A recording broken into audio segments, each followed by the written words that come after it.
వ్యవసాయ రంగంలో ఏ ఎరువు ఏ పంటకు ఉపయోగం అనేది ఈ వీడియోలో అయితే తెలుసుకుందాం.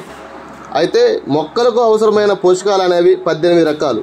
కానీ రైతులు వాడేవి, రైతులకు తెలిసినవి మాత్రం నత్రజని, భాస్వరం, జింక్, ఐరన్, కాల్షియం, బోరాన్. మొక్క ఎదుగుదల సమయంలో అన్ని రకాల పోషకాలు అయితే మొక్కకు అవసరం. అయితే ఏ ఎరువులో ఏ పోషకాలు ఉన్నాయో తెలుసుకుని ఆ మొక్కలకు అందించడం అయితే మంచిది. మొక్క ఎదుగుదలకు ప్రధానంగా ఎక్కువగా వాడేదైతే యూరియా.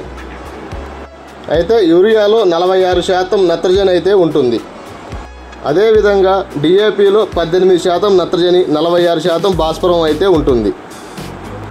ఈ యూరియా డిఏపిలు కలిపి 20 నుంచి 60 రోజుల దశలో ఏ పంటకైనా వినియోగించుకోవచ్చు. 14-35 14లో 14% నత్రజని, 35% భాస్వరం, 14% పొటాషియం అనేది అయితే ఉంటుంది. అయితే ఈ ఎరువుని పంట చేలో పూత కాయలు వచ్చే సమయంలో అయితే వాడుకోవాల్సిన అవసరం ఉంది. 20-20-0-13లో 20% నత్రజని, 20% భాస్వరం, 13% సల్ఫర్ అయితే ఉంటుంది. ఈ ఎరువుని మొక్క మొదటి రోజుల్లో అనగా 20 నుంచి 30 రోజుల దశలో అయితే వాడుకోవచ్చు. తర్వాత 13-0-45 దీనిలో 13% నత్రజని, 45% పొటాషియం అయితే ఉంటుంది. ఈ ఎరువుని పంటలో పూత కాయ దశలో అయితే వాడుకోవచ్చు. అదేవిధంగా 3-19 మరియు 3-17లో నత్రజని, భాస్వరం, పొటాషియం అనేవి 3 కూడా సమాన మోతాదులో ఉంటాయి. ఈ 3-19, 3-17 లాంటి ఎరువులను ఎప్పుడైనా పంటలో వాడుకోవచ్చు.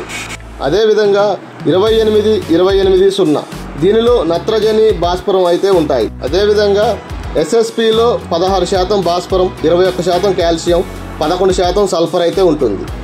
తర్వాత ఎంఓపి ఇందులో కూడా 60% పొటాషియం ఉంటుంది. ఈ ఎంఓపి ఎస్ఎస్పి ఎరువులని వేరే ఎరువులతో కలిపి వాడుకోవాల్సి ఉంటుంది.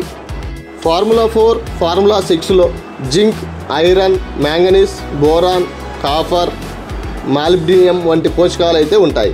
అయితే భారత ప్రభుత్వం రైతులకు ఇస్తున్న కొత్త డిఏపిలో మాత్రం 18% నత్రజని, 46% భాస్వరం అయితే ఉంటుంది.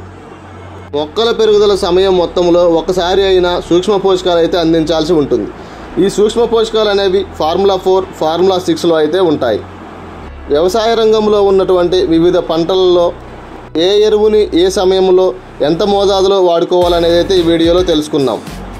సరైన సమయంలో సరైన మోతాదులో సరైన ఎరువుని ఎంచుకొని పంటకు అందించడం వల్ల అధిక దిగుబడులను అయితే పొందే అవకాశం ఉంది.